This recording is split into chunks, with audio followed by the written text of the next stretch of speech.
কবিকে যেভাবে দেখেছি, আবার আসিব ফিরে কাব্য মানে কবিতায় কিন্তু কবিকে সেইভাবে দেখবো না, কিংবা বোধ কবিতার কবিকে আমরা যেভাবে দেখেছি সেভাবে কিন্তু এখানে আমরা দেখবো না। কবি জীবনানন্দ দাশ আবার আসিব ফিরে কবিতায় সম্পূর্ণভাবে প্রকৃতি প্রেমী একজন মানুষ হয়ে উঠেছেন এবং তিনি তার বাংলাকে এতটাই ভালোবেসেছেন যে তারই একটা প্রতিচ্ছবি যেন ফুটে উঠেছে আমাদের এই আবার আসিব ফিরে কবিতার মধ্যে।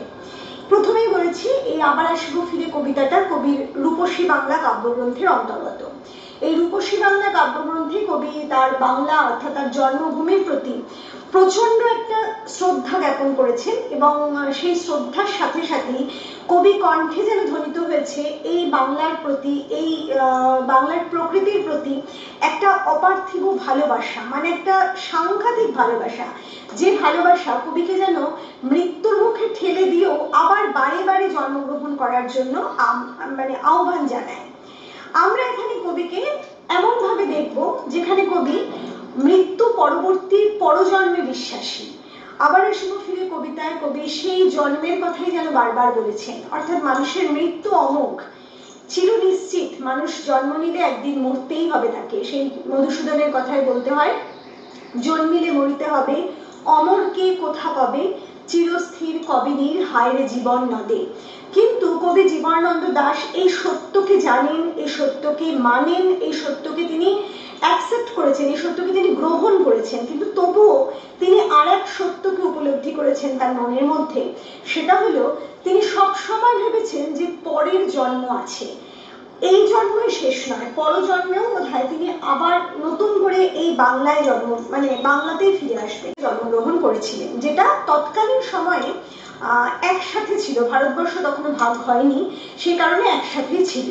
সেই বাংলায় কবি জন্মগ্রহণ করেছেন, কাজে কবির বাংলার প্রতি যে প্রেম, সে প্রেম শুধুমাত্র বর্তমান বাংলাদেশের প্রতি এ কথা বলা যায় না, আমাদের সম্পূর্ণ ভারতবর্ষের প্রতি, অবিভক্ত বাংলাদেশের প্রতি বা অবিভক্ত বঙ্গভূমির প্রতি, সেটাই আমরা বলবো।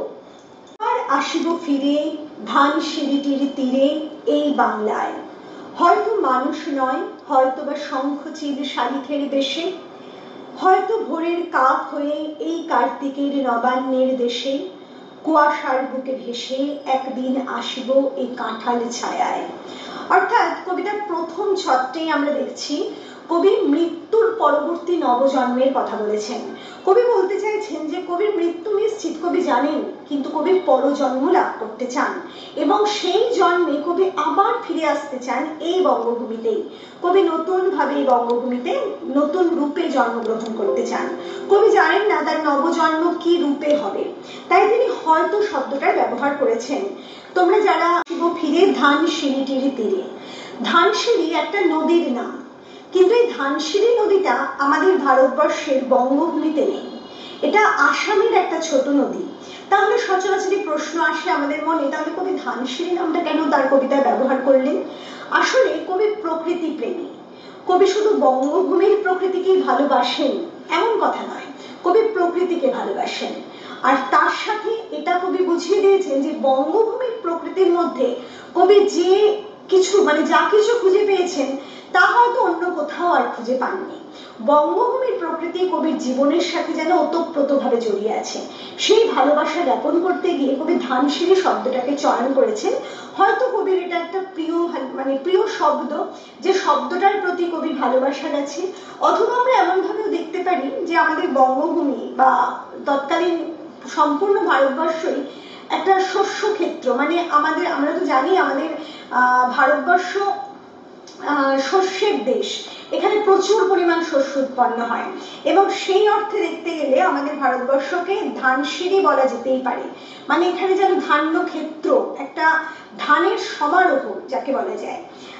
সেক্ষেত্রে কবি হয়তো সেই কথা ভেবে, সবুজ ক্ষেত্রের কথা ভেবে ধানসিঁড়ি কথাটা নিয়েছেন, কিংবা ওই ধানসিঁড়ি নদীটির প্রতি কবির একটা ভালোবাসা ছিল, তাই কবি নিয়েছেন। আমি আগেও বনলতা সেন কবিতায় বলেছি যে কবি কিন্তু বিভিন্ন জায়গায় ভ্রমণ করেছেন, সেটা তার কর্মসূত্রেই হোক, কিংবা ভালোবাসার টানেই হোক, কিংবা ভবঘুরে একটা চিত্তের জন্য হোক। যাই হোক, সেই দিক থেকে হয়তো আসামেও তিনি কখনো গিয়েছিলেন এবং সেখানে ধানসিঁড়ি নদীটার সাথে তিনি পরিচিত হয়েছিলেন এবং ওই শব্দটা তিনি সেখান থেকে চয়ন করেন। এরপর কবি বলেন যে যাই হোক, কবি বলেছেন আবার আসিব ফিরে ধানসিঁড়িটির তীরে, অর্থাৎ এই নদীর তীরে তিনি আবার ফিরে আসবেন। তারপরে কবি বললেন এই বাংলায় বঙ্গভূমিতে তিনি আবার নতুন জন্ম নিয়ে ফিরে আসতে চান। হয়তো মানুষ নয়, কবি বলছেন যে আমি এ জন্মে মানুষ হয়েছি, সেটা আমার পুণ্য হতে পারে, ভগবানের দান হতে পারে, কিন্তু পরজন্মেও আমি মানুষ হব এমনটা নাও হতে পারে, কিন্তু তাতে কবির কোথাও কোনো আক্ষেপ নেই। কবি তার বঙ্গভূমিকে, বঙ্গভূমির প্রকৃতিকে এতটাই ভালোবাসেন যে সেখানে যে কোনো রূপে তিনি জন্মগ্রহণ করলেই তার জীবনটা ধন্য হবে বলে তিনি মনে করেন। জানেন না, তিনি ভবিষ্যৎ দেখতে পান না, পরজন্মকে দেখতে পান না, কিন্তু উপলব্ধি করতে পারেন যে পরজন্ম তার হবে এবং সেখানে তিনি অবশ্যই আবার এই বঙ্গভূমিতেই জন্মগ্রহণ করবেন। হয়তোবা শঙ্খচিল শালিখের বেশে। তোমরা জানো শঙ্খচিল, শালিক এগুলো বঙ্গভূমিরই এক একটা পাখির নাম। শঙ্খচিল একটা ছোট পাখি যার বুকের অংশটা অনেকটা সাদা থাকে। যাই হোক, এই পাখিগুলোর নাম তোমরা অবশ্যই দেখে রাখবে যে কি কি বঙ্গভূমিতে ফিরে আসবেন। হয়তো ভোরের কাক হয়ে এই কার্তিকের নবান্নের দেশে কুয়াশার বুকে ভেসে একদিন আসিব এই কাঁঠাল ছায়ায়। খুব সুন্দরভাবে বলেছেন শঙ্খচিল শালিক। এরপরে কবি কাকে বললেন না, কাক, যে কাককে আমরা সব থেকে নোংরা ঝাড়ুদার পাখি বলে জানি, সেই কাক। অর্থাৎ আমরা বুঝতে পারছি যে কি রূপে জন্ম হবে সেটা কবির কাছে কোনো রকম ভাবেই বিষয় নয়, সেটা নিয়ে কবির কোনো মাথা ব্যথা নেই এবং সেটা কবির এমন কিছু বড় বিষয় কবি মনে করছেন না। কবি পরজন্মটাকেই বিশদভাবে দেখছেন এবং সেই কারণে কাক হয়ে জন্মগ্রহণ করলেও কবির কোনো যায় আসে না, শুধু তিনি বঙ্গভূমির মাটিতে জন্মগ্রহণ করতে চান। কবি বলছেন হয়তো ভোরের কাক হয়ে, ভোরবেলাকার যে কাক, সে কা কা করে উড়ে যায়। কার্তিকের নবান্নের দেশ কেন বললেন কবি? আমরা নবান্ন শব্দটার সাথে পরিচিত, তোমরা সবাই নিশ্চয়ই পরিচিত নবান্ন শব্দটার সাথে। কার্তিক অগ্রহায়ণ মাসে নতুন ধান কাটা হয় এবং সেই ধান কাটার ফলে গ্রামে গ্রামে চাষিদের গৃহে গৃহে একটা উৎসব পালন করা হয়। সেই উৎসবে নতুন চালের পায়েস তৈরি করে ঈশ্বরের উদ্দেশ্যে দান করা হয়। এই উৎসবটাকে গ্রাম বাংলায় বলা হয় নবান্ন উৎসব। কবি বলছেন সেই নবান্নের দেশে কবি আবার ফিরে আসবেন, অর্থাৎ শহুরে জীবন যে কবি কাঙ্ক্ষিত নয় সেটা কিন্তু আমাদের কাছে এখানে পরিষ্কার। কি বললেন? কুয়াশার বুকে ভেসে, অর্থাৎ গ্রাম বাংলার একটা সুন্দর ভোরের ছবি আমরা কবিতার মধ্যে পেয়ে যাচ্ছি। ভোরবেলা, শীতের ভোরে, অর্থাৎ কার্তিক অগ্রহায়ণ মাস মানে ভোরবেলা, মানে সরি শীতকাল, এই শীতের ভোরে একটা আবছা কুয়াশা থাকে তোমরা জানো, সেই কুয়াশায় কাঁঠাল বনের মধ্যে দিয়ে সেই কাকটা কা কা করে ডেকে উড়ে যাচ্ছে। কবির কল্পনায় সেটা একটা অসম্ভব সুন্দর। সেই দৃশ্যেও কবি রাজি, কবি চান এমন ভাবেও যেন আমি ফিরে আসি। তারপর কবি বলেছেন হয়তো বা হাঁস হব। এরপর কবির মনে হয়েছে নাই বা হলাম পাখি, আমি হতেও তো পারি হাঁস, আমি হাঁস হয়ে জন্ম নিতেও পারি। তারপরে বলছেন কিশোরীর ঘুঙুর রহিবে লাল পায়। এই যে হাঁসের পরে কিশোরীর ঘুঙুর রহিবে লাল পায়, কথাটা একটা অদ্ভুত রকমের কথা, মানে হাঁসের সাথে কিশোরীর ঘুঙুর রাঙা পা কবি কেন কল্পনা করলেন বা কেন নিয়ে এলেন এটা বলতে, মানে অনেকের হাঁস খুব চঞ্চল একটা প্রাণী, সে যখন চলে তার চলনের মধ্যে একটা চঞ্চলতা লক্ষ্য করা যায়, তার যে পায়ের চলন সেটা একটা অদ্ভুত, একটা মোহময়ী বাঁকা, একটা অন্য রকমের চলা। আর মানে হাঁসের যে পা, সেখানে পায়ের যে একটা লালচে আভা পায়ের মধ্যে দেখা যায়, তোমরা লক্ষ্য করবে। আর কবি কিশোরীর ঘুঙুর পরা আলতা পাড়া মানে পরা যে পা, সেখানেও যে চঞ্চলতা লক্ষ্য করেন, সেই চঞ্চলতার সাথে ওই হাঁসের পায়ের চঞ্চলতার কোথাও বোধহয় কোনো একটা ছান্দিক মিল খুঁজে পান। ছান্দিক মিল বলতে ছন্দময় মিল। হাঁস যখন ছুটে চলে তার একটা নিজস্ব গতি, নিজস্ব ছন্দে চলে, আবার কিশোরী তার ঘুঙুর পরা পায়ে, আলতা রাঙানো পায়ে যখন ছুটে বেড়ায় তারও নিজস্ব একটা ছন্দ আছে। এই দুয়ের চলনের মধ্যে বোধহয় কোথাও একটা মিল পেয়েছেন এবং আমাদের মনে হয় সেই মিল চঞ্চলতার মিল। সেই চঞ্চলতার মিল পেয়ে কবি বলেছেন হয়তো বা হাঁস হব, কিশোরীর ঘুঙুর রহিবে লাল পায়। অর্থাৎ তো ঘুঙুরের শব্দ হয় না, সেই কাল্পনিক একটা শব্দ যেন অনুভব করবে সকলে, এরকম একটা কথা কবি বলতে চাইলেন। সারাদিন কেটে যাবে কলমির গন্ধ ভরা জলে ভেসে ভেসে।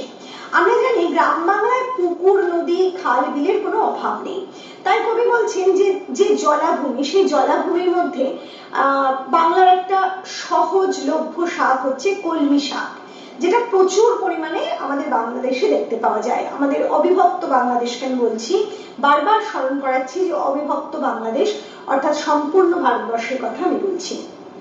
সেখানে জলজ একটা শাক হচ্ছে কলমি।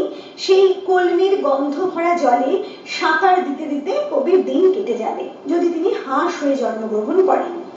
আমি বাংলার নদী মাঠ ক্ষেত ভালোবেসে, জলাঙ্গির ঢেউয়ে ভেজা বাংলার এ সবুজ করুণ ডাঙায়। কবি বলছেন আবার আসিব আমি। আবার শব্দটার উপর কবি জোর দিলেন। কেন?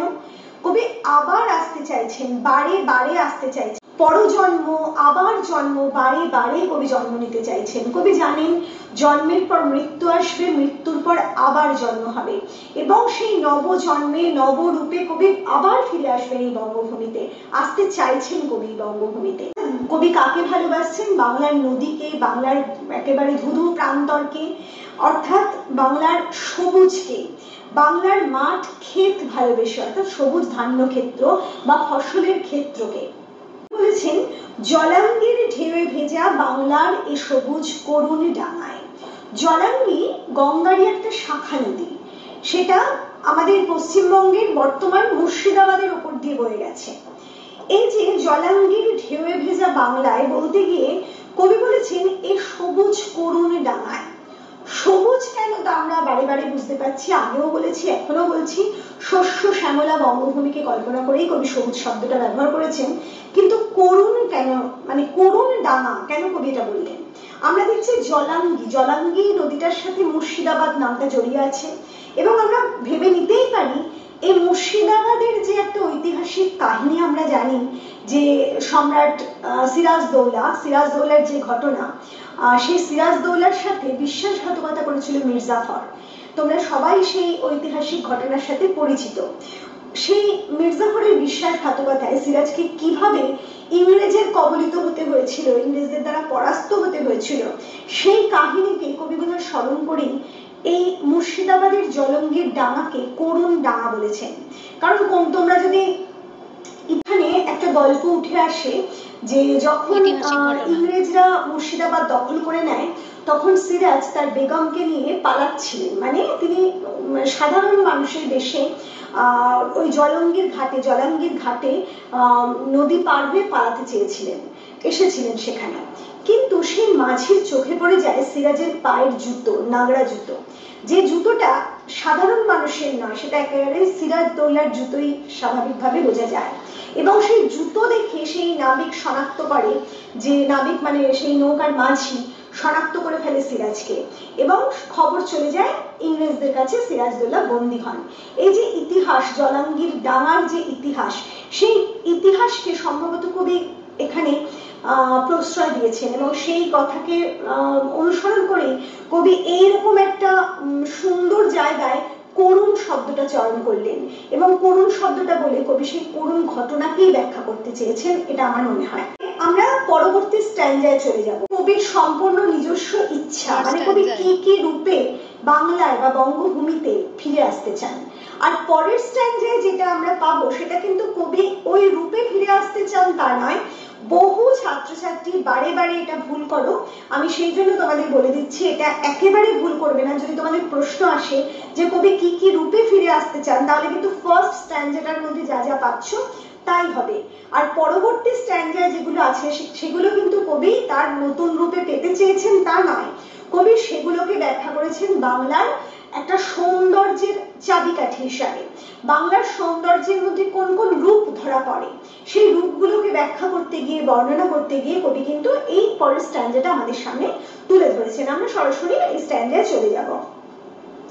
হয়তো দেখিবেছি সুদর্শন উড়িতেছে সন্ধ্যার বাতাসে, হয়তো শুনিবে এক লক্ষ্মী পেঁচা ডাকিতেছে শিমুলের ডালে, হয়তো খইয়ের ধান ছড়াতেছে শিশু এক উঠানের ঘাসে। এই যে কবি কল্পনা করেছেন একটা সুন্দর বাংলার, গ্রামীণ বাংলার চিত্র, এটা কিন্তু কবির চোখে দেখা দৃশ্য, এবং সেই বাংলার দৃশ্য বর্ণনা করেছেন কবি স্ট্যান্ডায়। কবি বলছেন হয়তো দেখিবে চেয়ে, মানে তুমি যদি বঙ্গভূমির দিকে তাকাও হয়তোবা দেখবে সুদর্শন উড়িতেছে সন্ধ্যার বাতাসে। এই সুদর্শন শব্দটা কোনো একটা বিশেষ পাখি অথবা জোনাকিকে নির্দেশ করেই কবি বলেছেন বলে আমাদের মনে হয়। কারণ সন্ধেবেলা সুদর্শন বলতে একমাত্র আমরা পেঁচাকে জানি সন্ধেবেলা ওড়ে, অথবা সন্ধ্যের জোনাকি হতে পারে, কিন্তু সুদর্শন আমরা সব ক্ষেত্রেই দেখছি যে সুদর্শন একটা পাখি, মানে কোনো একটা বাংলার পাখির নাম। তা যাই হোক, সুদর্শন কোন হিসাবে কবি কল্পনা করেছেন আমরা জানি না। সন্ধ্যার কোনো পাখি বা কোনো কীট বা কোনো মানে সুন্দর পতঙ্গকে কল্পনা করেই যে কবি কথাটা ব্যবহার করেছেন সে বিষয়ে কোনো সন্দেহ আমাদের নেই। কবি বলছেন হয়তো দেখিবে চেয়ে সুদর্শন উড়িতেছে বা সন্ধ্যার বাতাসে। সন্ধ্যেবেলার বাতাসে সুদর্শন উড়ে বেড়াচ্ছে তোমরা দেখবে। হয়তো ডালে, সন্ধ্যেবেলা লক্ষ্মী প্যাঁচা শিমুলের ডালে বসে ডেকে ওঠে। আর একটা বিষয় আমি বলি, প্রথম যে স্ট্যান্জা সেখানে আমরা সকালবেলার দৃশ্য পেলাম এবং সেই দৃশ্যে কবি তার নতুন জীবনের একটা আশার আলো দেখিয়েছেন যে ওই রূপে কবি জন্মগ্রহণ করতে চান আবার বাংলার বঙ্গভূমিতে। আর পরবর্তী স্ট্যান্জায় কবি একটা সুন্দর সন্ধ্যের দৃশ্য দিয়েছেন গ্রাম বাংলার, এবং সেখানে গ্রাম বাংলার সৌন্দর্যকে ব্যক্ত করেছেন বা ব্যাখ্যা করেছেন বলা যেতে পারে, যেখানে সুদর্শন বাতাসে উড়ে বেড়াচ্ছে, অথবা মানুষ কান পেতে শুনতে পাবে লক্ষ্মী প্যাঁচা হয়তো শিমুলের ডালে বসে ডাকছে। শিমুল কি তোমরা জানো? তুলোর যে গাছ, যার থেকে তুলো পাই আমরা, তুলো লাভ করি, সেই তুলোর একটা গাছ, সেই তুলো গাছের মানে ডালে বসে লক্ষ্মী প্যাঁচা ডাকাডাকি করছে। হয়তো খইয়ের ধান ছড়াতেছে শিশু এক উঠানের ঘাসে, মানে শিশু, কোনো এক গ্রাম বাংলার শিশু হয়তো উঠোনের ঘাসের ওপর বসে খইয়ের ধান ছড়াচ্ছে, মানে আনমনে হয়তো মা তাকে খেতে দিয়েছে খই এবং সেই খইটা হয়তো সে মাঠের মধ্যে ছড়াচ্ছে আনমনে, এরকম একটা দৃশ্য তোমরা দেখবে। রূপসার ঘোলা জলে হয়তো কিশোর এক সাদা ছেঁড়া পালে ডিঙা বায়। খুব ইম্পর্টেন্ট একটা লাইন, রূপসার ঘোলা জলে হয়তো কিশোর এক সাদা ছেঁড়া পালে ডিঙা বায়। প্রথম স্ট্যান্জায় আমরা কার্তিক অঘ্রাণ অর্থাৎ শীতকালীন একটা গ্রাম বাংলার চিত্রকে পেয়েছি। এখানে আমরা রূপসার ঘোলা জলে হয়তো কিশোর এক সাদা ছেঁড়া পালে ডিঙা বায় শব্দটা মানে লাইনটা পেলাম। কোথাও কোনো ঋতুর নাম কবি করেননি, কিন্তু রূপসা অর্থাৎ রূপসা নদী, যেটা বাংলাদেশের উপর দিয়ে বয়ে গেছে, সেই রূপসা নদী, সেই রূপসার ঘোলা জলে কে ডিঙি বাইছে? একটা কিশোর। কিশোর মানে একটা তোমরা বুঝতেই পারছো কিশোর ছেলে, যে কম বয়সী একটা ছেলে, সে ডিঙি বাইছে অর্থাৎ ছোট নৌকো বাইছে সাদা ছেঁড়া পালে। সাদা, এই যে শব্দটা, এটার দিকে তোমরা একটু ভালো করে নজর দাও।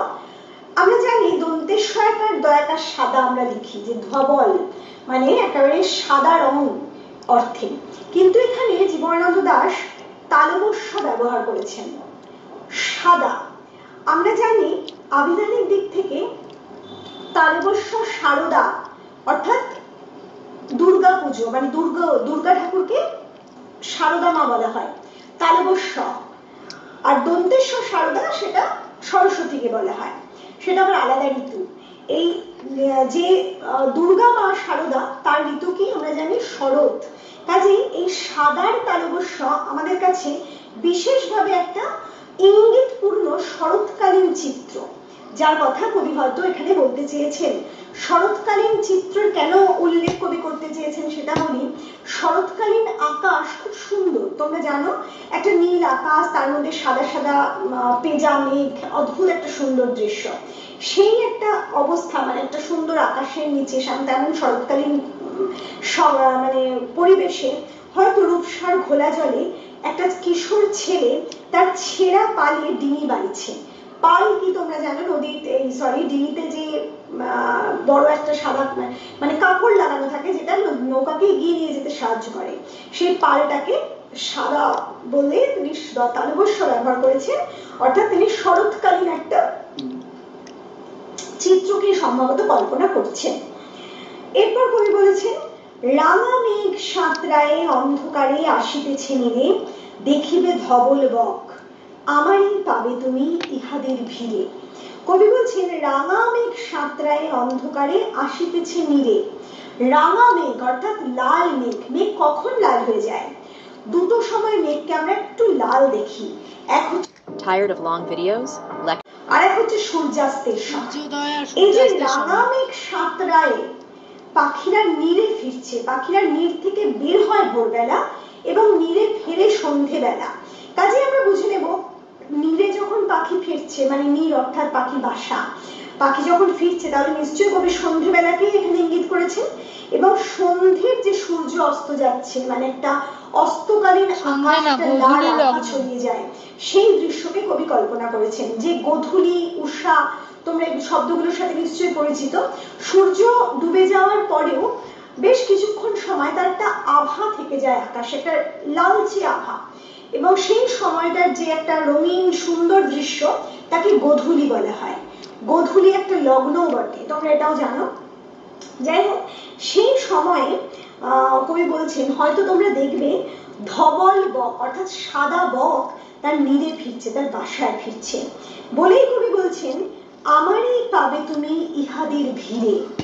এই যে কথাটা কবি বলছেন আমারই পাবে অর্থাৎ আমি আবার জন্মগ্রহণ করব এই বাংলায়, এই বঙ্গভূমিতে। ইহাদের ভিড় বলতে কবি কি বোঝাচ্ছেন? এই যে সেকেন্ড স্ট্যান্ডায় কবি কতগুলো বর্ণনা দিয়েছেন, সেই কিশোরের কথা কবি বলেছেন, সুদর্শন নামক কোন এক পাখির কথা, অথবা কবি বলেছেন ধবল বকের কথা। এই সমস্ত কিছুর মধ্যে, কিংবা রাঙা মেঘের মধ্যে, কিংবা সন্ধ্যের বাতাসে, এই সমস্ত কিছুর মধ্যে মানে প্রাণহীন সত্তার মধ্যেও কবিকে ফিরে পাওয়া যেতে পারে। কবি নবজন্মে যে প্রাণ নিয়েই জন্মাবেন এমন কোনো কথা নেই। কবি সেখানে প্রাণহীন প্রাকৃতিক সত্তা হিসেবেও জন্মগ্রহণ করতে পারেন, প্রাকৃতিক সম্পদের মধ্যে কবি নিজেকে জড়িয়ে নিতে পারেন, এটাও কবি বলতে চাইছেন। তাই কবি এখানে বাতাস, মেঘ সবকিছুরই একটা বর্ণনা দিয়েছেন এবং বলছেন ইহাদের ভিড়, অর্থাৎ সমস্ত কিছুর মাঝে, সমস্ত কিছুর ভিড়ের মাঝে আমরা বোধহয় আবার আবিষ্কার করব কবি জীবনানন্দ দাশকে, প্রকৃতি প্রেমিক কবিকে। কবি আবার আসবে ফিরে কবিতা এখানেই শেষ করি। অমল কান্তি কবি নীরেন্দ্রনাথ চক্রবর্তী। কবির প্রথম কাব্যগ্রন্থ নীল নির্জন ও উলঙ্গ রাজা। অমলকান্তি কবিতাটি কবির মূল কাব্যগ্রন্থ অন্ধকার বারান্দা থেকে সংকলিত। অমলকান্তি কবিতা কবির মূল মূল কাব্যগ্রন্থ অন্ধকার বারান্দা, কাব্যগ্রন্থটার নাম অন্ধকার বারান্দা।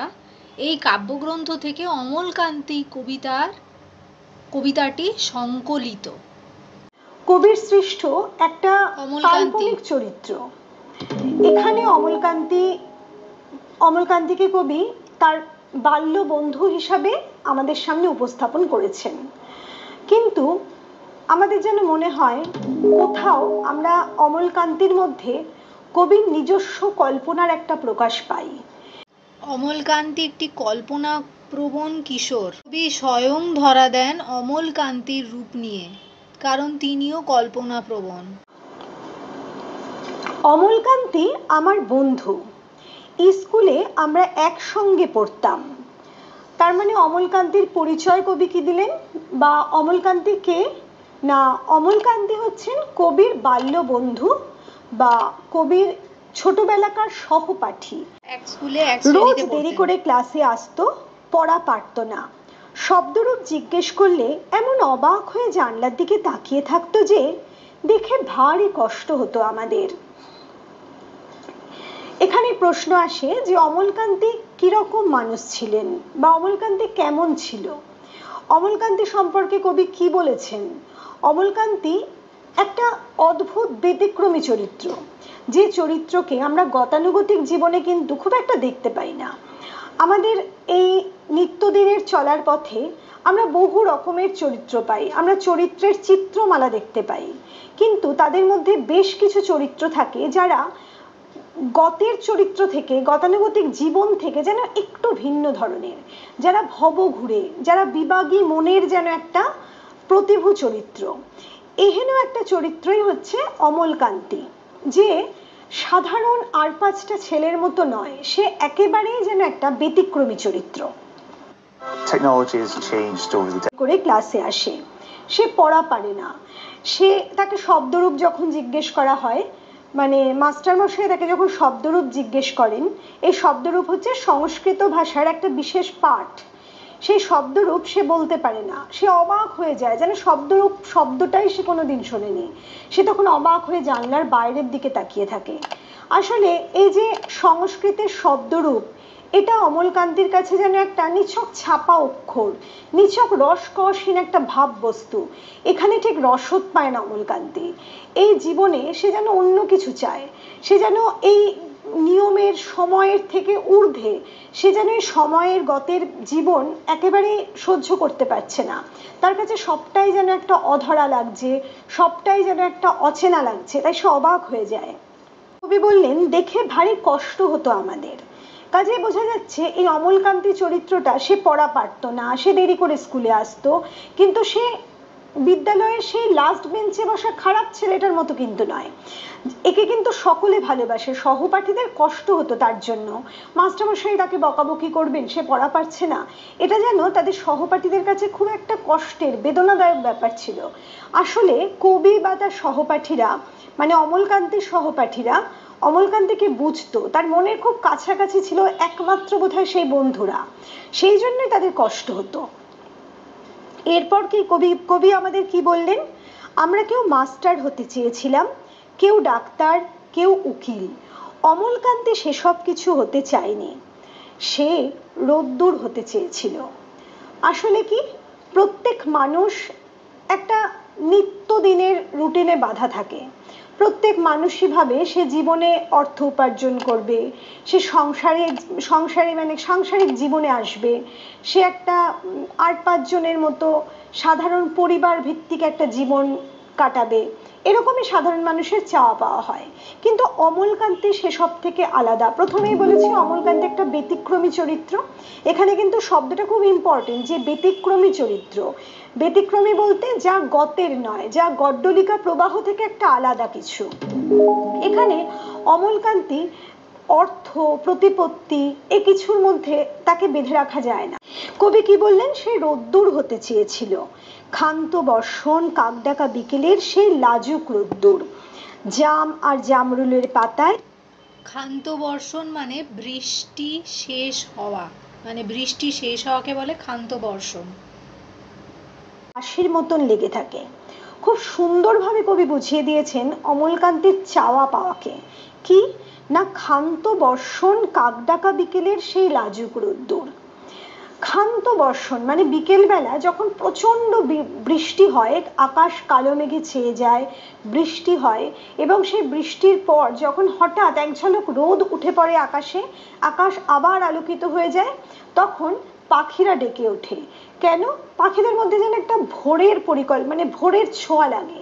পাখিরা নর্মালি কখন ডাকে? ভোরবেলা ডাকে, যখন প্রথম আলো ফোটে ডাকে। এই দুর্যোগের পরে যখন হঠাৎ আলো দেখা যায়, তখনও কিন্তু কাক বা পাখিরা ডেকে ওঠে। আর সেই ডাকার সময় একটা মিষ্টি লাজুক রোদ্দুর, যে কিনা জাম আর জামরুলের পাতার ওপর পড়ে এক টুকরো হাসির মতো লাগে, সেই রকম রোদ্দুর হতে চেয়েছে কে না, অমলকান্তি। আসলে যে কোনো দুর্যোগের পরেই দেখবে একটা শান্তির জীবন নেমে আসে। দেব, how do I find my passion? বলেছি, আগেও বলেছি, আলো আর অন্ধকার, দুঃখ এবং সুখ, এ দুটো কিন্তু পাশাপাশি বিরাজ করে। এখানেও যে কোনো বড় দুর্যোগের পর কি আসে না, একটা শান্তি আসে, একটা আশার আলো আসে। এখানে অমলকান্তি যেন সে আশার আলো ছড়িয়ে দিতে চেয়েছে মানুষের মধ্যে, সে যেন আশার দূত হয়ে আসতে চেয়েছে। যে জীবিকার মধ্যে ডাক্তারি কিংবা স্কুল মাস্টারি কিংবা উকিল হওয়া এসব কিছু পড়ে না, এই সব কিছু যেন একটা গতের জীবন। এই সব কিছুর মধ্যে অর্থ আছে, প্রতিপত্তি আছে, খ্যাতি আছে, যশ আছে, কিন্তু একটা লাজুক রোদ্দুরের যে অভিব্যক্তি, যে তৃপ্তিবোধ, মানুষকে আশাবাদী করে দেওয়া, মানুষের মধ্যে আশা ছড়িয়ে দেওয়া, মানুষের মধ্যে ভালোবাসা ছড়িয়ে দেওয়া, এই ভালো লাগাটা বোধহয় এই সব জীবিকার মধ্যে নেই।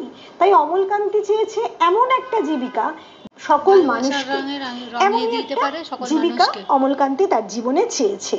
সে চেয়েছে রোদ্দুর হতে। আমরা কেউ মাস্টার হয়েছি, কেউ ডাক্তার, কেউ উকিল। অমলকান্তি রোদ্দুর হতে পারেনি। কবি এখানে বললেন প্রত্যেকেই তার লক্ষ্য পূরণের দিকে এগিয়ে গেছে এবং শেষ পর্যন্ত তার লক্ষ্য পূরণ করতে পেরেছে। যে চেয়েছিল ডাক্তার হতে হয়তো সে ডাক্তার হয়েছে, যে চেয়েছিল মাস্টার পারেনি। একটা আশা ভঙ্গ, একটা বিপর্যয়, একটা জীবনের হতাশার ছবি কবি এখানে দেখালেন। মানে এটা যেন একটা ভাগ্যের পরিহাস। অমলকান্তি চেয়েছিল রোদ্দুর হতে কিন্তু সে পারল না। সে কি হলো? সে এখন অন্ধকার একটা ছাপাখানায় কাজ করে। ছাপাখানা শব্দটার মধ্যে দিয়ে কবি যেন একটা বৈপরীত্য, জীবনের বিপরীত। ছাপাখানা একটা অন্ধকার ঘর যেখানে বই ও বিভিন্ন পত্রিকা ছাপা হয়। আসলে রোদ্দুর তো কেউ হতে পারবে না। রোদ্দুর কোনো মানুষ কি হতে পারে? সেটা তো বাস্তব নয়, অবাস্তব একটা ইচ্ছে। তাই যাদের ইচ্ছেগুলো বাস্তব ইচ্ছে ছিল, সেই বাস্তব ইচ্ছেগুলো পরিপূর্ণ হয়েছে, সেগুলো সার্থকতা পেয়েছে। কিন্তু ওর ইচ্ছেটা যেহেতু অবাস্তব ছিল, অপার্থিব ছিল, তাই ওর ইচ্ছেটা সার্থকতা পায়নি। তাই যে রোদ্দুর হতে চেয়েছিল তাকে অদ্ভুতভাবে একটি ছাপাখানায় কাজ নিতে হয়। ছাপাখানা জায়গাটা একটা অন্ধকার ঘর। দিককে দেখিয়েছেন আমাদের। ছাপাখানা কি না, ছাপাখানা হচ্ছে এমনই একটা ঘর যেখানে বইপত্র, কাগজপত্র ছাপার অক্ষরে তৈরি করা হয়, মানে ছাপানো হয়। এটা সম্পূর্ণ একটা অন্ধকার। সেই অন্ধকার ছাপাখানায় কোনো আলোর প্রবেশ থাকে না, সেই অন্ধকার ঘরেই তাকে এখন কাজ করতে হয়। জীবনে যেন কবি অমলকান্তিকে স্থান দিয়েছেন। অমলকান্তি কাজ পেয়েছে কি না ছাপাখানায়। এখানে একটা অন্ধকার জগতের মধ্যে সে হারিয়ে গেছে এমন কথা কবি বললেন। মানে তার জীবিকার মধ্যে কোথাও সেই ভালোবাসা, কোথাও সেই আশার রঙে রাঙিয়ে দেওয়ার ব্যাপার কবি দেখালেন না। কবি বললেন যে অমলকান্তির জীবনে হয়তো আশা হত হলো, সে বিপর্যস্ত হলো জীবনে, তার আশা ভঙ্গ ঘটলো। সে ছাপাখানায় কাজ পেল, অন্ধকার ছাপাখানায়, যা সে চায়নি। তার জীবন থেকে হয়তো আলো চলে গেল। কিন্তু তারপরে কবি কি বলছেন? মাঝে মাঝে আমার সঙ্গে দেখা করতে আসে, চা খায়, এটা ওটা গল্প করে, তারপর বলে উঠি তাহলে। আমি ওকে দরজা পর্যন্ত এগিয়ে দিয়ে আসি। কবির এই কথাগুলোর মধ্যেই কিন্তু আবার প্রকাশ পাচ্ছে না, অমলকান্তির জীবনে ছন্দপতন ঘটেনি। সে কিন্তু তার জীবনের একটা ধারাবাহিকতাকে বজায় রেখেছে।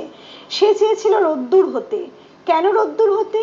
যাতে করে তার জীবিকা এমন হয় যেখানে সে মানুষের মধ্যে আশার বাণী ছড়িয়ে দিতে পারে, মানুষকে ভালোবাসায় রাঙিয়ে দিতে পারে। আসছে সে তার বন্ধুর সাথে চা খাচ্ছে, গল্প করছে, ঠিক সময় পার হলে সে কিন্তু আবার চলে যাচ্ছে তার সেই জীবনের মধ্যে যেখানে সে ছাপাখানায় আবার সে কাজ করবে। তার মানে অমলকান্তি তার জীবনকে অ্যাকসেপ্ট করেছে, সে তার জীবনে অসুখী নয়। এখানে কবি যেন আমাদের এই কথাই বলতে চাইলেন যে জীবনে হতাশ হওয়ার কিছু নেই। আমাদের জীবনে হয়তো আমরা আশা হত হব, আমাদের যেটা চাওয়া ছিল সেটা হয়তো আমরা না পেতেও পারি, হয়তো আমাদের জীবনে প্রত্যেকটা স্বপ্ন সফল নাও হতে পারে, কিন্তু আশা ভঙ্গ হওয়া, হতাশগ্রস্ত হয়ে যাওয়া, ভেঙে পড়া, জীবনকে শেষ করে দেওয়া ডক্টর অরিজিৎ সোনা এমনই একটা চরিত্র যে সম্পূর্ণভাবে আমাদের জীবনের ইতিবাচক দিকটাকে ইঙ্গিত করছে। তাই অমলকান্তি যখন রোদ্দুর হতে পারেনি, যখন সে অন্ধকার ছাপাখানায় কাজ পেয়েছে, তখনও কিন্তু সে হারিয়ে যায়নি। সে যদি সত্যিই হতাশাগ্রস্ত হতো, সে তার বন্ধুদের কাছে আর আসতো না, সে মুখ দেখাতো না, সে তার মুখ লুকিয়ে ফেলতো, হয়তো বা সে জীবনটাকেই শেষ করে ফেলতো। না, সে করেনি। সে কিন্তু তার নিত্য বন্ধুর সাথে দেখা করতে আসে, প্রতিদিন আসে, মাঝে মাঝে আসে। কাজেই সে তার ভালোবাসার টানকে একেবারেই ছিন্ন করে দিতে চায়নি। মাস্টারি করে, অনায়াসে সে ডাক্তার হতে পারত। যে ডাক্তার হতে চেয়েছিল, উকিল হলে তার এমন কিছু ক্ষতি হতো না। অথচ সকলেরই ইচ্ছে পূরণ হলো, এক অমলকান্তি ছাড়া। এইখানে কবি কি বলতে চাইলেন? আমাদের মধ্যে যে মাস্টারি করতে চেয়েছিল, মানে যে টিচার হতে চেয়েছিল, ছাত্র পড়ানো যার পেশা করতে চেয়েছিল, সে যদি ডাক্তার হতো তাহলে কিন্তু তার কিছু ক্ষতি হতো না। সে অর্থ পেত, সে যশ পেত, সে খ্যাতি পেত। আবার যে ডাক্তার হতে চেয়েছিল সে যদি উকিল হতো তাহলেও কিন্তু তার খুব একটা ক্ষতি হতো না। সেও তার জীবনে একই ধারা বজায় রাখতো। শুধু পরিবর্তন হতো কি, তার স্বপ্নটা ভঙ্গ ঘটতো।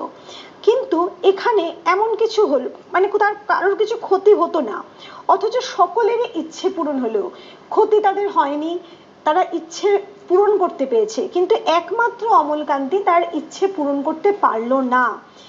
অমলকান্তি রোদ্দুর হতে পারেনি, কিন্তু কোথায়, অমলকান্তি হয়তো রোদ্দুর হতে পারেনি, কিন্তু সে বেঁচে আছে, ভালোভাবেই সে বেঁচে আছে, সে আনন্দ নিয়ে বেঁচে আছে। এখানে কবি বলতে চাইলেন যে অমলকান্তি রোদ্দুর হতে না পারলেও সে এই যে নিত্য বন্ধুর সাথে দেখা করছে, এই যে সে নিত্য তার কাজগুলো করে চলেছে, এখানে সে এটাও বোঝাতে চেয়েছেন হয়তো কবি, সে এই যে ছাপাখানায় কাজ করে বই ছাপাচ্ছে, খবরের কাগজ ছাপাচ্ছে, এই ছাপার অক্ষরে বই বা খবরের কাগজ এগুলো কিসের প্রতীক? এগুলো আমাদের জীবনের কাছে অনেক খবর পৌঁছে দেয়, নতুন বার্তা পৌঁছে দেয়, এগুলোও মানুষকে নতুন করে বাঁচতে শেখায়। তাই অমলকান্তি বোধহয় এখানেই তার রোদ্দুরকে খুঁজে পেয়েছিল, এই রোদ্দুর হওয়ার যে একটা স্বাদ, এখানেই বোধহয় সে সেই স্বাদটাকে পূরণ করছে। এটাও মানুষের কাছে সে সংবাদ পৌঁছে দিচ্ছে। তার সেই কাল্পনিক চাওয়াকেই বোধহয় প্রাধান্য দিচ্ছে। অমলকান্তি রোদ্দুর হতে পারেনি, সেই অমলকান্তি রোদ্দুরের কথা ভাবতে ভাবতে যে একদিন রোদ্দুর হয়ে যেতে চেয়েছিল। কবি কোথাও বলেননি যে অমলকান্তি কেন রোদ্দুর হতে পারেনি। যদি আমরা ভেবে নিই যে অমলকান্তি রোদ্দুর হতে চেয়েছিল মানে সে প্রকৃতির একটা অঙ্গ হতে চেয়েছিল, তাহলে তো স্বাভাবিকভাবেই প্রকৃতির অঙ্গ হওয়া যায় না, তাই সে হতে পারেনি। আবার যদি আমরা ভাবি যে সে রোদ্দুরের মতো এমন কিছু হতে চেয়েছিল, সে জীবনে আলো দেখাতে চেয়েছিল মানুষকে, তাহলে হয়তো সে এমন কোনো জীবিকা চেয়েছিল যা দিয়ে মানুষের জীবনে আলো ছড়িয়ে দেওয়া হয়, কবির কথা অনুযায়ী সেটা হতে পারেনি। তাহলে হয়তো আর্থিক অনটন অথবা তার অন্য কোনো সামাজিক বিপর্যয়তা তাকে শেষ পর্যন্ত তার এই স্বপ্ন পূরণ করতে দেয়নি। কথাগুলো আমাদের বললেন, সেখানে কিন্তু সত্যি অমলকান্তির আশাভঙ্গের কথা আমরা শুনলাম না।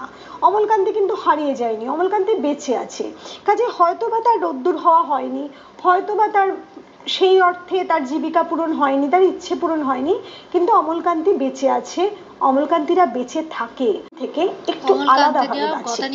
এখানে অমলকান্তি এমনই একটা চরিত্র যে চরিত্রটা আমরা রোজকার জীবনে, মুম্বাই ইউনিভার্সিটির মুখ, আমাদের জীবনে যে মিছিলের মুখ আমরা দেখি, সেই মিছিলের মধ্যে হয়তো একটা একক একটা দু একটা চরিত্র এরকম একটা হতে পারে অমলকান্তির মতো, খুব সহজে অনাসলব্ধ নয় এই চরিত্রগুলো, এ কথাই কবি বলতে চেয়েছেন, এই চরিত্র খুব সহজে মেলে না, এটাই কবির মূল বক্তব্য। যাই হোক, এই কবিতাটা খুব সহজ একটা কবিতা, এখানে কিন্তু বেশি বিশদ কিছু প্রশ্ন হয় না। এখানে তোমরা ঠিক তো কি না,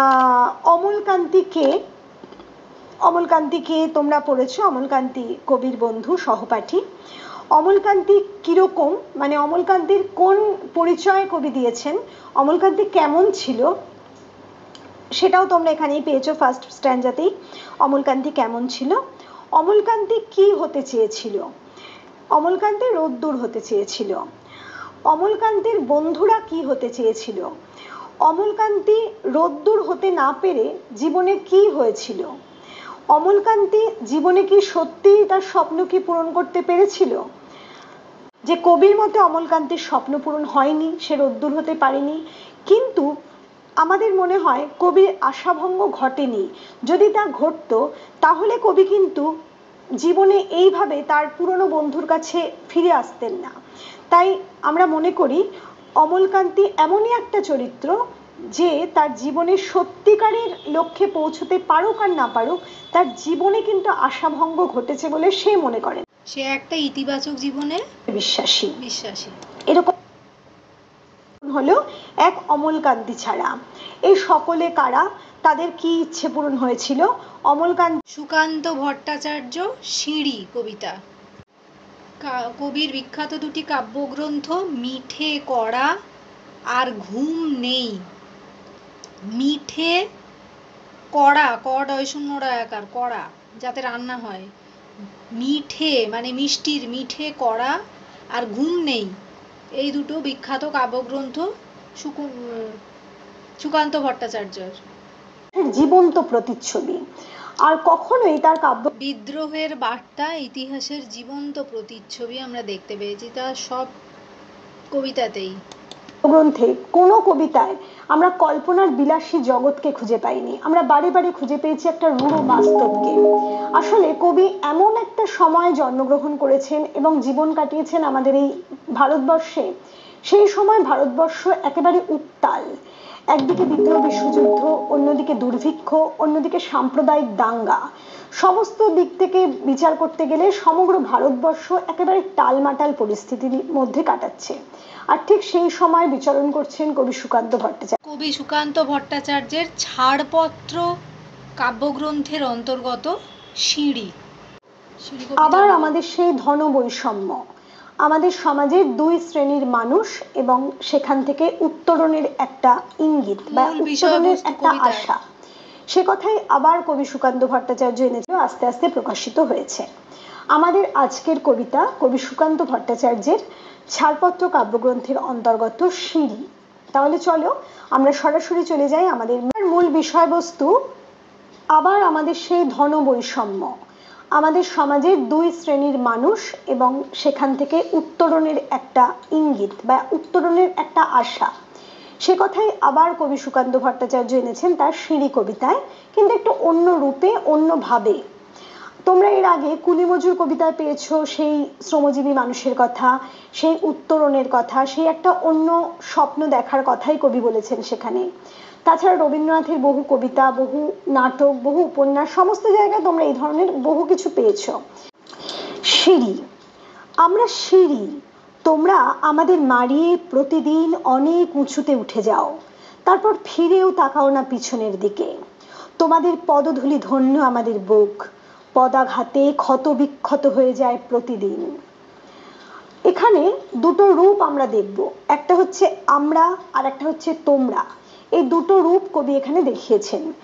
আমরা বলতে কবি সেই শ্রমজীবী, সেই লাঞ্ছিত, অত্যাচারিত, নিপীড়িত শ্রেণীকে বুঝিয়েছেন, যারা সমাজ গড়ার কারিগর। আর তোমরা বলতে কবি সেই উচ্চ শ্রেণীর মানুষদের বুঝিয়েছেন, সেই ধনিক শ্রেণী, সেই উচ্চবিত্ত শ্রেণী, যারা এই নিচের তলার মানুষগুলোকে কাজে লাগিয়ে তাদের ধনবিলাস সাম্রাজ্যকে বাড়িয়ে তুলছে। এরকমই একটা কবিতা আমরা এখানে দেখতে পাচ্ছি। আমরা সিঁড়ি অর্থাৎ সেই শ্রমজীবী মানুষ, তোমরা আমাদের মারিয়ে প্রতিদিন অনেক উঁচুতে উঠে যাও। মারিয়ে মানে পদদলিত করে, তোমাদের পদদলনের ফলে মানে তোমরা পদদলিত করছো আমাদের প্রতিদিন, এবং উঠে যাচ্ছ কোথায় না অনেক উঁচুতে। এখানে সিঁড়ি বেয়ে উপরের দিকে ওঠার একটা বিশেষ অর্থ আছে, সেটা হচ্ছে সমাজের উচ্চে অবস্থান করা। যে কিছু মানুষ যারা তাদের লোভ, যারা তাদের স্বার্থ সিদ্ধির জন্য এই সমাজের নিচুতলার মানুষগুলোকে কাজে লাগিয়ে তাদের সিঁড়ির মতো ব্যবহার করে ক্রমশ সমাজের উচ্চতে অবস্থান করছে, চলে যাচ্ছে সমাজের সম্পূর্ণ উঁচুতে, স্থান করে নিচ্ছে একটা শাসকের ভূমিকায়, এরকম একটা বিষয়। প্রতিদিন অনেক উঁচুতে উঠে যাও, তারপর ফিরেও তাকাও না পিছনের দিকে। ফিরেও তাকাও না পিছনের দিকে বলতে এই যে উঁচুতে উঠে যাওয়া মানুষগুলো, তাদেরও তো একটা অতীত ছিল, তারাও তো একদিন সেই নিচের তলায় ছিল, কিন্তু এই নিচের তলা থেকে ক্রমশ তারা উপরের দিকে উঠেছে। কিভাবে না নিজের স্বার্থ সিদ্ধি করতে এই নিচের তলার মানুষগুলোকে সিঁড়ির মতো ব্যবহার। অতীতের দিকেও তাকাও না। আবার অন্যদিকে কবি বললেন পিছনে রয়েছি আমরা, যাকে ভর করে, যার মাথায় পা দিয়ে, যার বুকে পা দিয়ে তোমরা উপরে উঠছো, সেই তাদের দিকেও তোমরা ফিরে তাকাও না। এ কথাই কবি এখানে বলতে চাইলেন। তোমাদের পদধূলি ধন্য আমাদের বুক, পদাঘাতে ক্ষত বিক্ষত হয়ে যায় প্রতিদিন। তোমাদের পদধূলি ধন্য, এখানে পদধূলি ধন্য শব্দটা কবি একটু ব্যঙ্গাত্মক অর্থে ব্যবহার করেছেন। ব্যঙ্গাত্মক মানে কবি সমাজের সেই ধন বৈষম্য, সেই ধনিক সম্প্রদায়কে একটু ব্যঙ্গ করেছেন। কবি বলেছেন তোমাদের পদধূলি ধন্য আমাদের বুক, অর্থাৎ তোমরা প্রতিদিন আমাদের বুকের ওপর পা দিয়ে যে চলে যাচ্ছ, অর্থাৎ বুকের ওপর পা দিয়ে মানে আমাদের শোষণ করে, আমাদের নিপীড়ন করে, আমাদের সমস্ত পরিশ্রমটুকু কেড়ে নিয়ে তোমরা যে উঁচুতে উঠে যাচ্ছ, আর ধন্য করছো আমাদের। ধন্য হচ্ছে কেন, বলতে চাইছে যে এটা ব্যঙ্গার্থই কবি বলেছেন, বলছে আমরা যেন ধন্য হয়ে যাচ্ছি তোমাদের এই পদের আঘাতে, আমাদের বুকের ওপর পা দিয়ে তোমরা যে উঠছো তেন আমরা ধন্য হচ্ছি, এটা তোমাদের ধারণা, এই অর্থেই কবি এখানে ব্যবহার করলেন। যে প্রতিদিন প্রতিদিন ক্ষতবিক্ষত হচ্ছে কি না, ওই নিপীড়িত লাঞ্ছিত শোষিত শ্রেণীর বুক, তাদের অন্তর জীবন, তাদের ব্যথা ব্যথা ক্ষত মানে ক্ষত এবং ব্যথা বেদনায় ভরে উঠছে তাদের জীবন। এবং সেই ক্ষত সেই বেদনা কারা দিচ্ছে না, ওপরতলার সেই মানুষগুলো।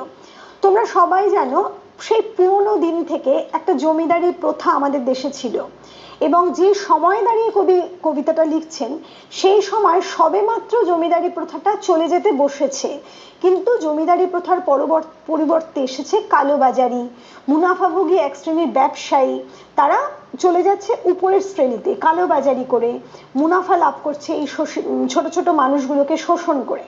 আমি আগে আমার অন্যান্য অত্যাচার ও লাঞ্ছনায় ক্ষতবিক্ষত হচ্ছিল কাদের বুক, না এই শোষিত নিপীড়িত শ্রমজীবী শ্রেণীর মানুষদের বুক। আর তোমরা বলতে সেই ধনিক শ্রেণীর উচ্চ শ্রেণীর মানুষ। তারপর আমরা চলে যাব নেক্সট স্ট্যান্জায়। তোমরাও তা জানো তাই কার্পেটে মুড়ে রাখতে চাও আমাদের বুকের ক্ষত, ঢেকে রাখতে চাও তোমাদের অত্যাচারের চিহ্নকে, আর চেপে রাখতে চাও পৃথিবীর কাছে তোমাদের গর্বোদ্ধত অত্যাচারী পদধ্বনি। আচ্ছা, কি বলছেন, বলছে তোমরাও তা জানো। কি জানো, এখানে যদি প্রশ্ন হয় তোমরাও তা জানো, আমরা অবশ্যই আগের স্ট্যান্জায় ফিরে যাব, যে তোমরা আমাদের কতটা অত্যাচার করলে, কতটা নিপীড়ন করলে, কতটা শোষণ করলে সেই সিঁড়ি বেয়ে তোমরা সেই বিলাসিতার জগতে উঠতে পারবে, সেই জগতে বিচরণ করতে পারবে, সুখে শান্তিতে সমৃদ্ধিতে তোমরা থাকতে পারবে। তোমাদের যে অট্টালিকা, তোমাদের যে সম্পত্তি তোমরা বাড়াচ্ছ, সেটা কিন্তু আমাদের ঠকিয়ে আমাদের শোষণ করেই তোমরা করছো, এ কথাই কবি বলতে চেয়েছেন। এবং সেই যে করা সেটা কিন্তু তোমরাও জানো, তোমাদের সে কথা অজানা নয়। তাই কার্পেটে মুড়ে রাখতে চাও আমাদের বুকের ক্ষত। কেন মুড়ে রাখতে চাও, এই কারণে তোমরা তো জানো তোমাদের অন্যায় কোনটা, তোমাদের অত্যাচার কি, সেই জন্য তোমরা কার্পেটে মুড়ে রাখতে চাও আমাদের বুকের ক্ষত। আচ্ছা, এই যে কার্পেট, এই কার্পেট শব্দটা এখানে কবি বলতে চেয়েছেন যে যখন সিঁড়িতে ফাটল ধরে, এটা একটা সাধারণ অর্থ, মানে কবিতা পড়ে যেটা বোঝা যায় সেটা হচ্ছে ভাষার দিক থেকে অর্থ, সেটা হচ্ছে যখন সিঁড়িতে বা মেঝেতে ফাটল ধরে, কিংবা কি হয় যে ক্ষত বিক্ষত হয়ে গেছে, বর্ণ উঠে গেছে, বিবর্ণ রূপ পেয়েছে, তখন আমরা কি করি, একটা কার্পেট বিছিয়ে দিই সেই মলিনতাকে ঢেকে দেওয়ার জন্য, সেই একটা ভেঙে যাওয়া রূপকে ঢেকে দেওয়ার জন্য। সিঁড়ির ওপর কার্পেট বিছিয়ে দিচ্ছে এখানে কারা, না সেই উচ্চ শ্রেণীর মানুষেরা। সিঁড়ি তো এখানে সেই শ্রমজীবী মানুষ, এবং কার্পেট এখানে সেই উপঢৌকন বা সেই বিশেষ উপহার বা সেই বিশেষ মূল্য, যে উপঢৌকন যে মূল্যগুলো সেই উপরতলার মানুষরা বা শোষিত মানে ধনিক শ্রেণীর মানুষেরা এই শ্রমজীবী মানুষের দিকে ছুড়ে দিচ্ছে, যেন খুব দয়া, মানে একটা অন্যরকম করুণা প্রদর্শন করছে। আর সেই করুণার প্রকাশকে কবি এখানে কার্পেট বলে ব্যাখ্যা করেছেন। কারণ কি, এই করুণা, এই অনুদান যদি তোমরা না রাখতে, এই উপঢৌকন যদি তোমরা আমাদের দিকে ছুড়ে না দিতে, তাহলে তোমাদের এই ক্লেদাক্ত, তোমাদের এই নগ্ন রূপটা সকল মানুষের কাছে বেরিয়ে পড়তো। সেই বিশ্রী চেহারাটা তোমরা ঢাকতে চেয়েছো, সেই বিশ্রী চেহারা ঢাকার জন্য তোমরা কি করেছো, তোমাদের কর্মজগৎকে, তোমাদের কাজকে ঢেকে ফেলার জন্য, আমাদের প্রতি অত্যাচারকে ঢাকার জন্য তোমরা কি করছো না, আমাদের সামান্য কিছু উপঢৌকন, সামান্য কিছু অনুদান তোমরা আমাদের দিচ্ছ, যেটা না দিলেই নয়, এবং যেটা দিতে গেলে তোমাদের এমন কিছু যাবে না। সেই অনুদান, সেই উপঢৌকনকে কবি কার্পেটের সঙ্গে তুলনা করেছেন। নিচে বিছিয়ে দেওয়ার জিনিস, যেটা ম্যাটের মতো কাজ করে এবং সমস্ত মলিনতা এবং জীর্ণতাকে আড়াল করে দিতে পারে। ঢেকে রাখতে চাও তোমাদের অত্যাচারের চিহ্নকে, ক্লিয়ার, আর চেপে রাখতে চাও পৃথিবীর কাছে তোমাদের গর্বোদ্ধত অত্যাচারী পদধ্বনি। আচ্ছা, গর্বোদ্ধত মানে অহংকারী, গর্বে উদ্ধত, তাকে বলছে অহংকারী, অতিরিক্ত অহংকারী দাম্ভিক ছিল এই মানুষেরা, এবং সেই কারণেই এদের দম্ভ এবং অহংকারের যে চিহ্ন, সেই চিহ্নটা তোমরা চাপা দিয়ে রাখছো পৃথিবীর সকল মানুষের কাছ থেকে ওই কার্পেটের মধ্যে দিয়ে। কবি খুব সুন্দরভাবে বিষয়টাকে ব্যাখ্যা করেছেন এবং সেই শোষণের একটা চিত্র আমাদের সামনে তুলে ধরেছেন। কবি সুকান্ত ভট্টাচার্য যে সময় এসেছিলেন, আমি আগেই বলেছি, একটা টালমাটাল পরিস্থিতিতে, সেই সময় ক্ষুধিতের কান্না হাহাকার চারিদিকে শোনা যাচ্ছিল, যারা খুব কানের মধ্যে দিয়ে কবির মর্মে গিয়ে ধাক্কা মেরেছিল, এবং সেই কথাই তাই তিনি বারে বারে বলেছেন। সেই কারণেই কবির মধ্যে বিলাসিতা কল্পনা স্থান পায়নি। তাই কবি অনায়াসেই বলতে পেরেছেন, ক্ষুধার রাজ্যে পৃথিবী গদ্যময়, পূর্ণিমা চাঁদ যেন ঝলসানো রুটি। আসলে পূর্ণিমার চাঁদের মধ্যে কবিরা কি দেখেন? কোনো রমণীর মুখ দেখেন, কোনো সুন্দর রমণীর প্রতিচ্ছবি লক্ষ্য করেন, কিন্তু এখানে কবি কিন্তু সেই সুন্দর ব্যাপারটা দেখতেই পাচ্ছেন না। কবির চোখে সুন্দর একেবারে নিশ্চিহ্ন হয়ে গেছে, কবি শুধু বিভৎসতা দেখছেন। তাই পূর্ণিমার গোলাকার রূপ এবং সেই ঔজ্জ্বল্যতা কবির কাছে একটা ঝলসানো রুটির মতো মানে দেখতে মনে হচ্ছে। কবি তাই বলেছেন সেই ক্ষুধার রাজ্যে, কবি এই জগৎটাকে ক্ষুধার রাজ্য বলে বলছেন, এবং তাই বলেছেন যে ঝলসানো রুটি, অর্থাৎ কবির চোখে এই শোষণ এই নিপীড়ন এত ভয়ঙ্কর ভাবে দেখা দিয়েছিল, তারই প্রতিচ্ছবি আমরা দেখতে পাচ্ছি এই সিঁড়ি কবিতার এই অংশগুলোতে। চিরকাল আর পৃথিবীর কাছে চাপা থাকবে না আমাদের দেহে তোমাদের এই পদাঘাত, আর সম্রাট হুমায়ুনের মতো একদিন তোমাদেরও হতে পারে পদস্খলন। আচ্ছা, তবু আমরা জানি, তবু তবু শব্দটা কবি কেন ব্যবহার করলেন? কবির নিজস্ব একটা আত্মবিশ্বাস, একটা আশাবাদী মন থেকে কবি এই তবু শব্দটা ব্যবহার করেছেন। কবি দেখতে পাচ্ছেন যে সমাজের উচ্চতর শ্রেণী কিভাবে নিপীড়ন করছে, কিভাবে শোষণ করছে, তার জন্য আমাদের দেশে যে ধন বৈষম্য সেটাও কবি দেখতে পাচ্ছেন। কিন্তু ওই কম বয়সেও কবি কিন্তু প্রত্যক্ষ করতে পেরেছিলেন এদিন কখনোই চিরস্থায়ী হতে পারে না। কবি বুঝতে পেরেছিলেন এটা কখনোই চিরস্থায়ী হওয়ার কথা নয়, এদিন বদলাবে। তোমরা কুলিমজুর কবিতাতেও নজরুলের কাছ থেকে ঠিক এইরকম একটা আশার বাণী পেয়েছিলে। আমি তোমাদের কুলিমজুর বোঝানোর সময়ও বলেছি যে রবীন্দ্রনাথ তার রথের রশ্মি কবিতায় বলেছিলেন, একদিন অবশ্যই আসবে উল্টো রথের পালা, মানে যারা রথটাকে টানছে, যারা সমাজকে শাসন করছে, তারা আর সেই সমাজের ধারক বাহক থাকবে না। এই যে নিপীড়িত মানুষ, শোষিত মানুষ, লাঞ্ছিত মানুষ, তারা জেগে উঠবে। আসলে কি বিরুদ্ধে এই সব মানুষ যেন সোচ্চার হয়ে উঠুক, তাদের অধিকারটা যেন ছিনিয়ে নিতে শিখুক তারা, এবং তার জন্য তো একটা নেতা প্রয়োজন, একজনকে এগিয়ে আসতে হবে। কবি সেই শ্রমজীবী মানুষের বিদ্রোহী সত্তাকে তাই আহ্বান জানিয়েছেন, বারে বারে আহ্বান করেছেন এই কবিতার মধ্য দিয়ে। এবং শেষে এসে কবি সম্রাট হুমায়ুনের একটা প্রসঙ্গ এনেছেন, বলেছেন সম্রাট হুমায়ুনের মতো একদিন তোমাদেরও হতে পারে পদস্খলন। আমরা সবাই জানি, আমরা ইতিহাসে পড়েছি এই সম্রাট হুমায়ুনকে না, মুঘল সম্রাট বাবরের সন্তান। বাবরের সন্তান ছিলেন হুমায়ুন, এবং বিখ্যাত যে সাম্রাজ্যবাদী মুঘল সম্রাট আকবর, তার বাবা ছিলেন হুমায়ুন, পিতা ছিলেন হুমায়ুন। এই হুমায়ুনের তো হ্যাঁ, এটা এই হুমায়ুনের আকবরের মতো বা বাবরের মতো সেরকম প্রতিষ্ঠা ছিল না, সেরকম একটা ক্ষমতা ছিল না, কিন্তু তবুও তো তিনি ছিলেন সম্রাট। তার প্রচুর দাসদাসী, সৈন্য সামন্ত, রাজপ্রাসাদ, ধনধান্য, মানে কোনো কিছুতেই, ধন সম্পদ কোনো কিছুতে তার কোথাও কোনো কমতি ছিল। শেষ পর্যন্ত কিভাবে মারা যেতে হয় না, দিল্লির কোনো এক গ্রন্থাগারের সিঁড়ির থেকে পদস্খলনের ফলে, পদস্খলন মানে পা পিছলে পড়ে যাওয়া। হুমায়ুন, সম্রাট হুমায়ুন, তোমরা হয়তো অনেকে জানো না যে সম্রাট হুমায়ুন কিন্তু এই সিঁড়ি থেকেই পা পিছলে পড়ে গিয়েছিলেন, একটা গ্রন্থাগারের সিঁড়ি থেকে। এই যে তার পদস্খলন, এই সম্রাট হুমায়ুনের মতো পদস্খলনের কথা কিন্তু কবি একবারও বলেননি। কবি এখানে বলতে চেয়েছেন অত বড় সম্রাটেরও পদস্খলন হলো, কেউ তাকে রক্ষা করতে পারলো না, কাজেই সবকিছুর একটা শেষ আছে, চিরস্থায়ী কোনো কিছুই হতে উপরে ওঠার একটা দিন আসবে, এটাই কবি বলতে চেয়েছেন। এখানে এই যে পদস্খলন শব্দটা কবি ব্যবহার করলেন, এটা আসলে পদচ্যুতি অর্থে। পদচ্যুতি বলতে সমাজের সেই উচ্চতলার মানুষের যে পদ, তাদের যে স্থান, সেই স্থান থেকে চ্যুত হওয়ার কথা কবি এখানে বলেছেন। স্খলন বলতে পদ থেকে চ্যুত হওয়া, পদ থেকে স্খলিত হওয়া, এই অর্থে ব্যবহার করেছেন। কখনো কবি কিন্তু বলতে চাননি পা পিছলে পড়ে যাওয়ার কথা।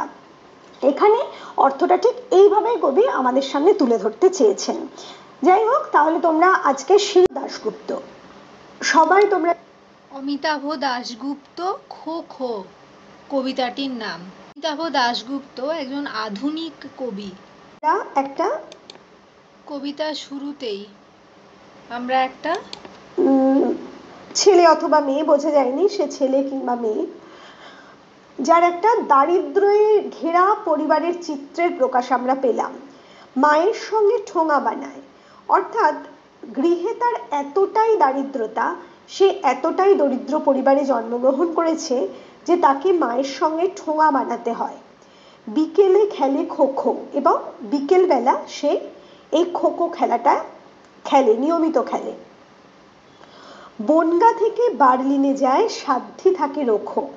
বনগা থেকে বার্লিনে যায়, খুব সুন্দরভাবে কবি দুটো জায়গার নামকে এখানে উপস্থিত করলেন।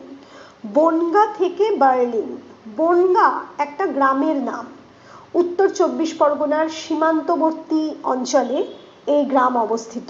খুব ছোট্ট একটা গ্রাম ছিল, বর্তমানে বনগা একটা শহরে পরিণত হয়েছে, কিন্তু যাই হোক সেই বনগা, বনগ্রাম যাকে বলে, সেই গ্রামের থেকে বার্লিনে যায়, সাধ্যি থাকে রোখো। মানে এই যে মানুষটার কথা বলা হচ্ছে যে খোখো খেলে, তার স্বপ্নটা কিন্তু এক জায়গায় স্থির নয়।